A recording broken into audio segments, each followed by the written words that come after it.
Sir, you've been quite critical of Prime Minister Starmer, and he's now resigned. Your thoughts, and who would you like to see as the next Prime Minister of the UK? I was critical only from the side, because I think he's a lovely man, but I said, you're really messing up energy. You have windmills all over the place. In the meantime, you have the North Sea oil, and they won't let anybody drill. It's one of the great fields in the world, and they haven't even found most. You know that the UK buys much of its energy. You know where? Norway. You know where they get their oil? The North Sea. The UK has a much better portion of the North Sea. They don't want to do it for environmental purposes, okay? And I told him, he's a very nice man. I mean, sort of a friend of mine. I mean, he was not good to us with NATO, Pete, right? He said, we can't use the island to land. That was the first. For a couple of weeks, he said, well, but ultimately, I gave it to you now.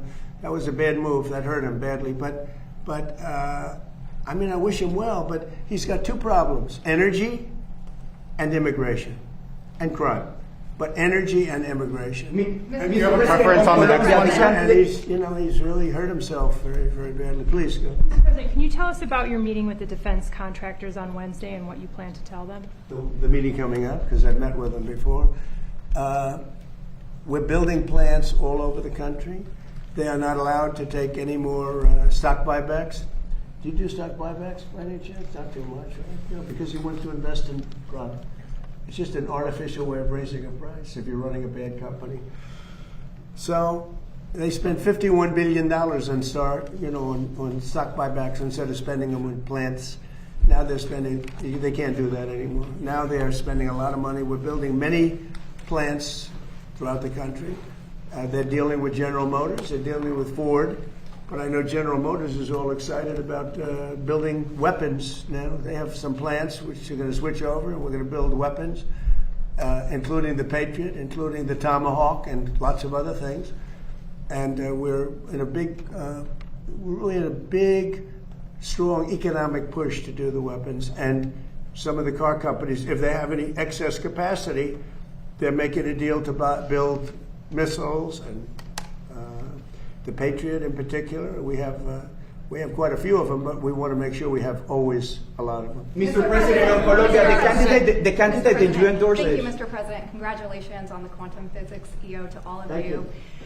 Vice President Vance said that there are mechanisms in place to make sure that there's not escalations with the Strait of Hormuz and with Israel and Lebanon. Can you talk about what those mechanisms are, and are you in direct talks with the Supreme Leader, Mustafa Hamidi? Look, here's the thing.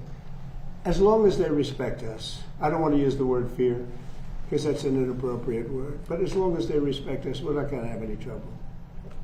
We have total control of the strait. So the mechanism is we have a Navy that had a blockade. I think the blockade was more impactful than dropping bombs, if you want to know the truth. It was like they call it the steel wall. Nobody got through. Not one ship got through, able to go to Iran. They got through if we wanted them to go through. And we could set that up again in about 15 minutes. I would say, Pete, one phone call. How long would it take? Maybe half hour? They're ready to go right now if you need to. Yes, sir. It'll be before we finish the meeting. No, we have, as long as they respect us, we're going to be fine. If they don't respect us, things wouldn't be good, but they have a lot of respect.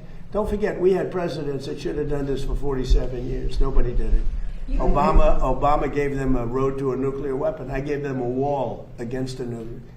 They can never, under this agreement, they'll never even think about building a nuclear weapon. Mr. President, on Colombia, the candidate...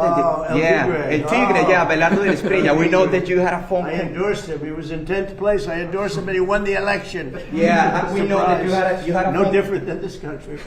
You had a phone conversation with Abelardo de la Estrella in the last hours. What can you tell us about that phone conversation, and what do you see, what do you anticipate? You're from Colombia? Yes, sir. I'm from Colombia. So he Cartagena, great city. He called me last night, and he thanked me for the endorsement. He won. He won the election. He wasn't anticipated to win, but he won, and he won handily.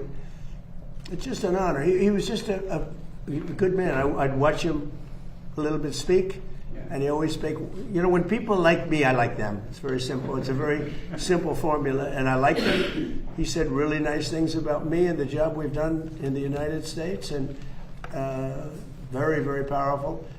And he won an election in Colombia that, I don't know, some people were surprised because he was a little bit further down the pack, but he won easily last night. He called me at 8:30 in the evening just to thank me very much. And I said, You ran a great campaign. He's El Tigre, right? Yeah. And what